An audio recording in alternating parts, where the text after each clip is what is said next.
नमस्कार दोस्तों, आप संजय कुमार श्रीवास्तव के साथ और मुस्कान इंडिया न्यूज़ में फिर आपका एक बार स्वागत है। और आज मैं आपको फिर लेके आया हूँ हरियाणा की हरियाली में। जाखोल नाम है गांव का और बात करेंगे। मास्टर जी हमारे साथ बैठे हुए हैं। वो दबंग व्यक्ति मास्टर जी हैं। मैं आपको बताऊं कि दबंग एक समाज सेवी भी है और समाज सेवा से जुड़े हुए व्यक्ति हैं। अगर मैं बात करूं कि इनको सब गुण संपन्न ईश्वर ने सब कुछ दिया, लेकिन उसके बावजूद भी इन्होंने समाज सेवा का बीड़ा उठाया अपने कांधे पर, इसलिए क्योंकि काफ़ी परेशानियों का सामना इन्होंने देखा कि गांव के अंदर करना पड़ रहा है। तो आज शायद इन्होंने कदम रखा तो शायद गाँव में सुधार फिर से हुआ। और आगे क्या क्या योजना है और क्या क्या मन में विचार है, बात करेंगे हम मास्टर जी से। मास्टर जी, बहुत बहुत स्वागत है मुस्कान इंडिया न्यूज़ में। और हमारी दर्शक, हमारी पब्लिक आपको देख रही है, तो एक बार जो है पूरा परिचय बताएंगे। मैं राजकुमार जी, गांव सांखोल से जी जी, दिल्ली में टीचर हूँ, प्रिंसिपल हूँ। जी जी जी, तो एज ए टीचर सिलेक्शन हुआ था। जी जी, अब बुढ़ापे के पड़ाव पे जी, एज ए जी। प्रिंसिपल काम कर रहा हूँ। जी जी, मेरी मिसेज टीनू सांखोल गांव की सरपंच है जी और काम धाम मुझे ही देखना पड़ता है क्योंकि वो बीमार हैं। जी जी, उनके पैरों में मतलब चल फिर बहुत कम सकते। प्रॉब्लम है, पैर में प्रॉब्लम है, हाँ जी, तो इस कारण जो है आप ही देख रेख करते हैं। हाँ जी। जी जी। तो मास्टर जी, सब गुण संपन्न सब कुछ होने के बावजूद, फिर उसके बावजूद जैसे कि मैंने अभी कहा कि आपने जो है क्या मन में विचार आया कि मैं ऐसा ऐसा कदम उठाऊं?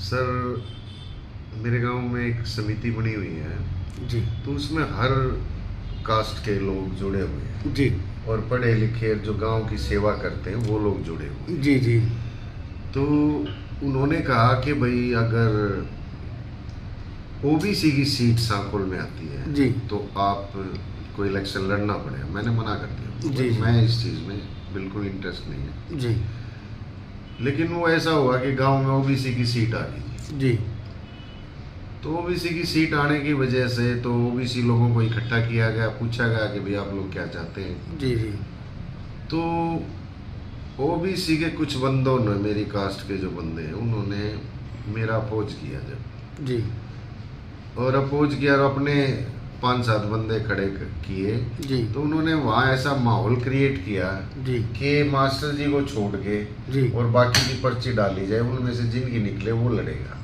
क्या मेरे को छोड़ दिया गया। अच्छा, उस जिद पिक के ऊपर कहो या फिर अपना स्वाभिमान स्वाभिमान, बचाने के लिए जी जी जी, मैंने कहा कि भी आप खड़े हो, 5 खड़े हो, 1 खड़े हो, जी, हम तो खड़े हो गए।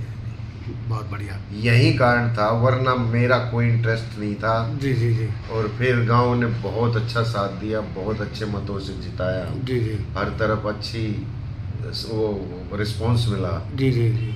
और बन गए जी सरपंच।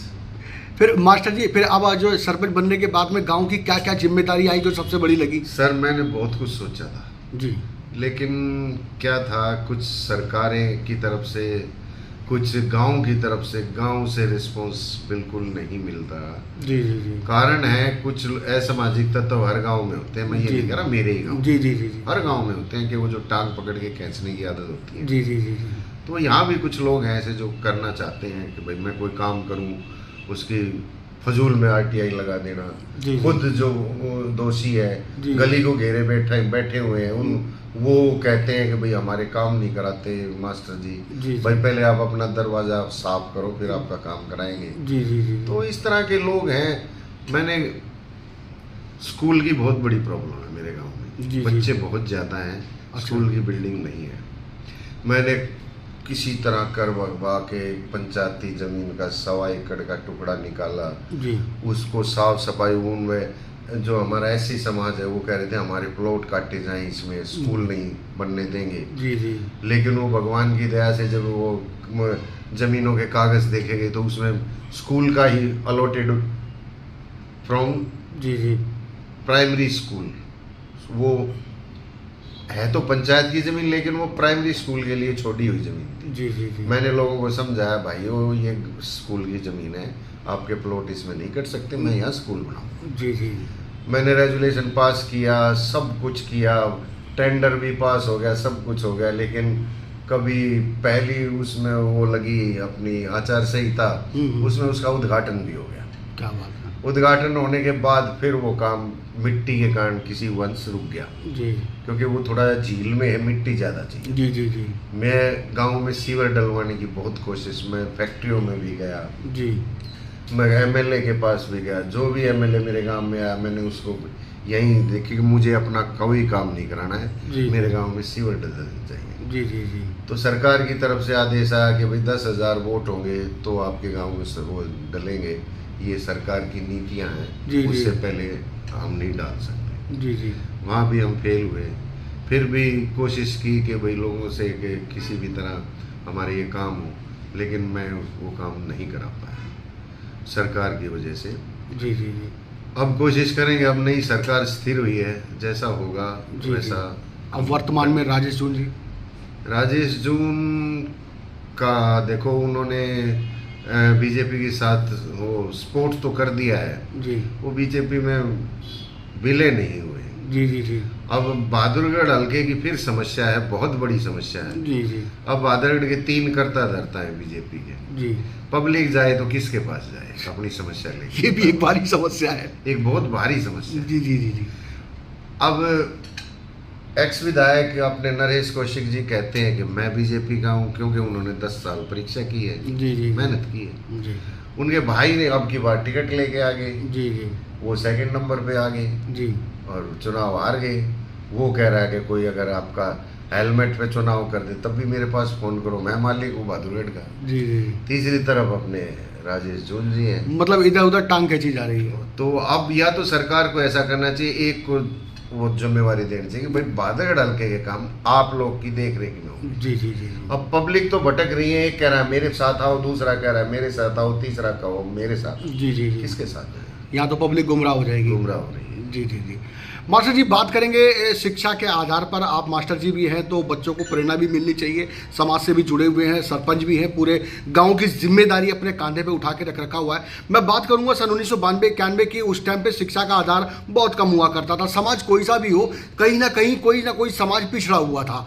तो आज जो है मैं मानता हूं कि इलेक्ट्रॉनिक और टीवी इंटरनेट के थ्रू आजकल बच्चों के अंदर काफ़ी ज़्यादा शिक्षा आ गई है, और कहीं ना कहीं ऐसा गाँव भी है जहाँ कोई अभी शिक्षा का नहीं पहुंची है और शिक्षा का आधार नहीं पहुंचा है। तो क्या कहना चाहेंगे उन व्यक्तियों के लिए जहां पे शिक्षा नहीं पहुंच रही है? सरकार के लिए क्या अपील करना चाहेंगे? पब्लिक के लिए क्या कहना चाहेंगे? देखिए सर, हम रिटायरमेंट के पड़ाव पे हैं जी 32-34 साल से स्कूल में शिक्षा दे रहे हैं जी और समाज से भी जुड़े हुए हैं। जी देखिए, आप बात कर रहे हो 92, 94, 96 जी 90 के दशक की। जी उस दशक में इतना ज़्यादा इंटरनेट या साइंस तरक्की पे नहीं थी। अब मोबाइल, और तब तो किसी लैंडलाइन फ़ोन भी नहीं हुआ करते, तो किसी घर में कोई समस्या आ जाती थी तो जी। पत्र के द्वारा ही व्यवहार किया जाता। एक चिट्ठी, अगर कोई किसी के साथ हादसा हुआ है तो गांव से 1 महीने पहले चलती थी, 1 महीने बाद पहुंचती थी, और 1 महीने के अंदर उनका फिर सॉल्यूशन हो जाता था और वो घर बस जाता था। बच जाता था। आज ऐसी टेक्नोलॉजी है कि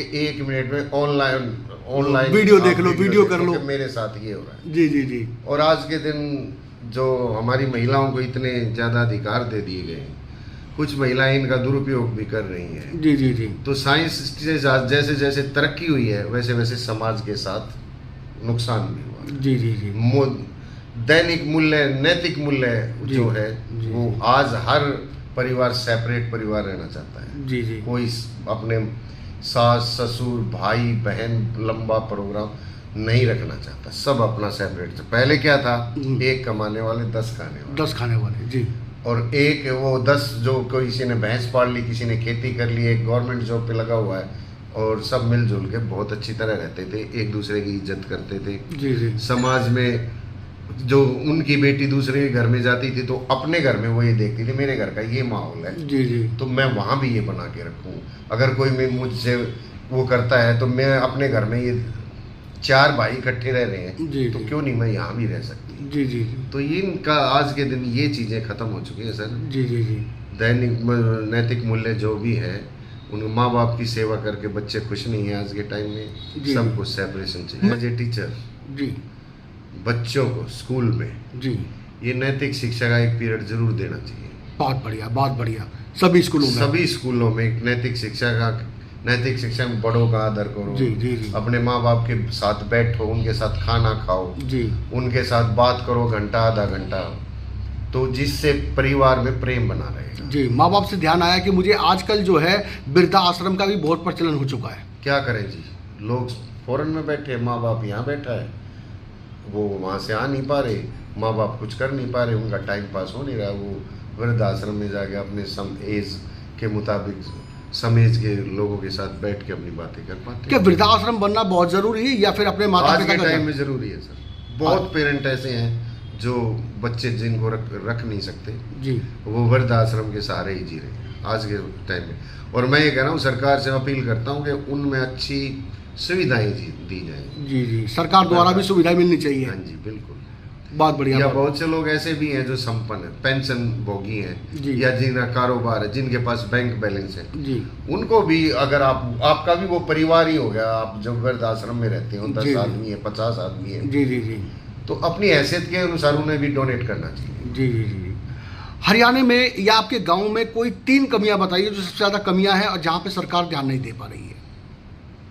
सरकार, एक तो सरकार ने ऐसा माहौल बना दिया कि सरपंच की पावर 3 जगह बांट दीजिए उन्होंने, जी ब्लॉक समिति, जिला परिषद और सरपंच। जी अब मेरे गांव में लाइट की समस्या है, जी लाइट की समस्या दे दी जिला परिषद को, जी जिला परिषद के अंडर आते हैं 10 गांव। जी अब हम उनके पास फोन करते हैं तो वो उनकी कोई समस्या नहीं। अगर ये जो गांव की समस्याएं हैं वो सरपंच के पास ही रही तो वो सरपंच आराम से उनको करा सकता है। जी जी अब मैं गांव में लाइट, पिछले दिवाली पे मैंने 1.25 लाख रुपए में अपने गांव की पूरी लाइटें ठीक कराई, जी कुछ नहीं लगवाई, स्ट्रीट लाइट है। स्ट्रिक्ट है जी। मैं आज तक वो पैसा मेरी जेब से लगा हुआ है सर, मुझे 5 रुपए नहीं मिले। क्या बात? कारण क्या है जी कि मैं स्ट्रीट लाइट मेरे हाथ में ही नहीं है, मैं बिल लगा ही नहीं सकता लाइट का। ओह, जिला परिषद के हाथ में है, मेरे हाथ में है ही नहीं।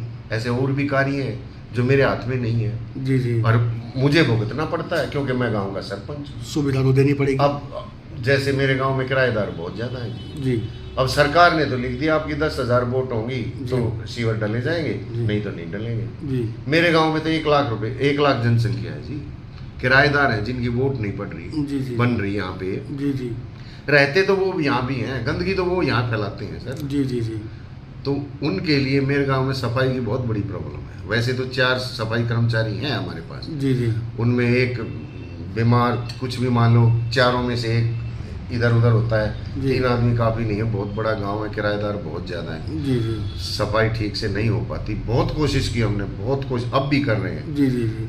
किराएदार अदर इलाके के हैं। अदर स्टेट के हैं जी, जी, जो जी, जी। इंडस्ट्री एरिया में नौकरी करते हैं अच्छा अच्छा। और किराए पे सांकोल में या जाखोदे में या कसार में, इन गांवों में किराएदार बहुत ज़्यादा है। जी जी। तो सरपंच साहब जो है ये कभी नहीं देखते कि पब्लिक के अंदर मेरा पैसा लग रहा है, अगर लगाना पड़े तो पट लगा देते हैं।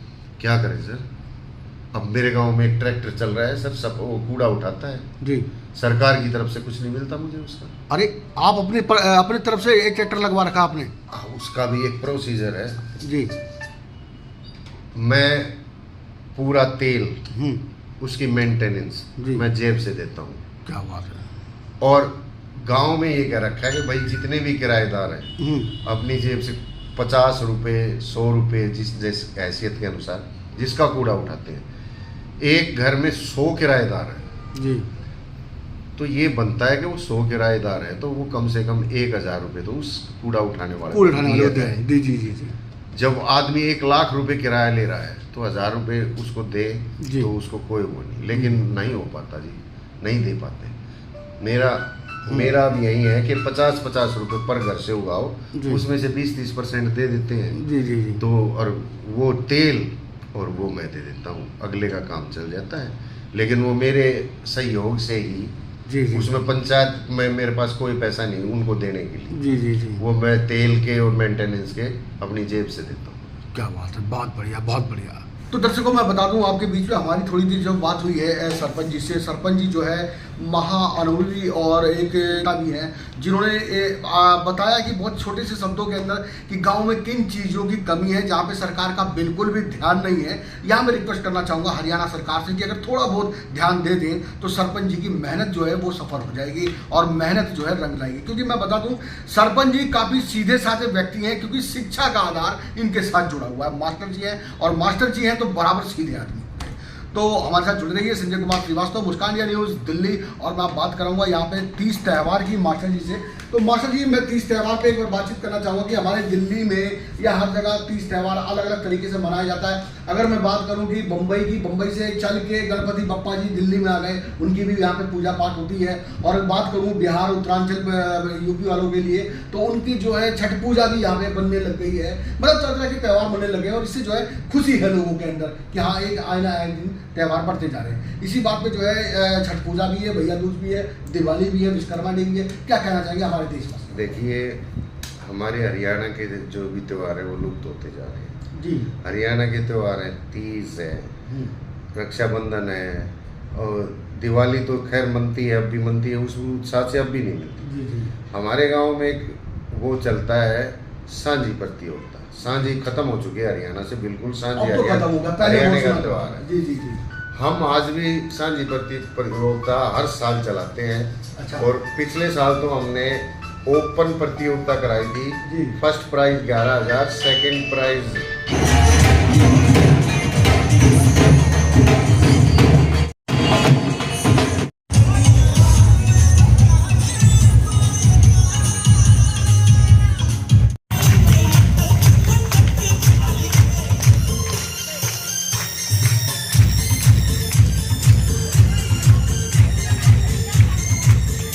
और थर्ड प्राइज 3100 रुपये था, जिसमें लगभग 100 से ज़्यादा लोगों ने भाग लिया था।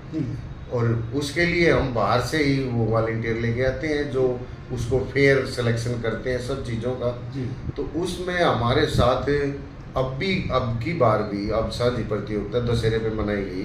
तो कुरुक्षेत्र से एक पीजीटी कर रही थी सांझी पे, वो लड़की आई हमारे गाँव में।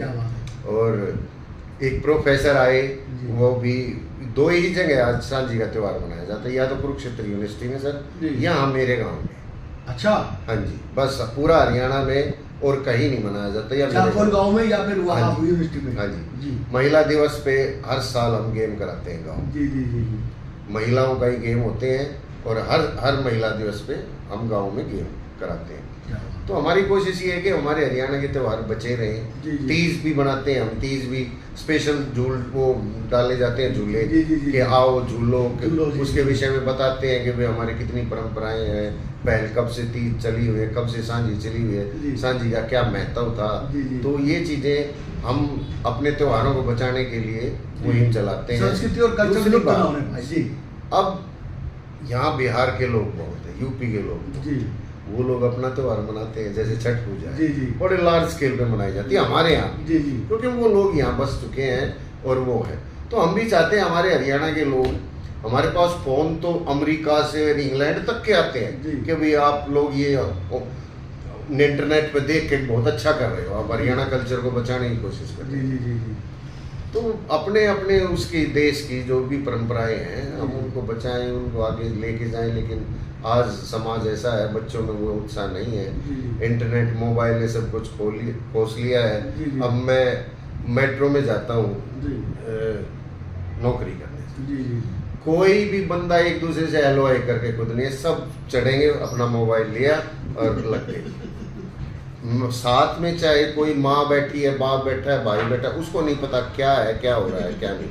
सब अपने इतने मस्त कर दिए मोबाइल ने कि किसी के पास टाइम नहीं है। आज मोबाइल के पास पहले दादा दादी की कहानी भी सुना करते थे घर में, लेकिन अब कोई मतलब नहीं है, अब सब मोबाइल में, सब मोबाइल के अंदर। मतलब सभी देशवासियों को, हरियाणा वासियों को, सांकोल गाँव वासियों को मेरी तरफ से दिवाली और गोवर्धन की शुभकामनाएं और बहुत बहुत मीठी शुभकामनाएं।